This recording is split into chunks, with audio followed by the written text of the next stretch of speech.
Прикол из жизни. Вроде Америка, все такое крутое, навороченное. Фигли-мигли. И вот на капоте видим шнурочек. В общем, у мужика проблема. Не открывается капот.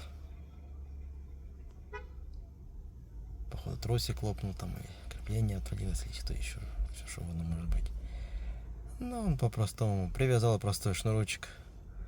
И с его помощью решил эту проблему. Везде живут простые люди. Везде есть свои приколы. Это, господа, Америка.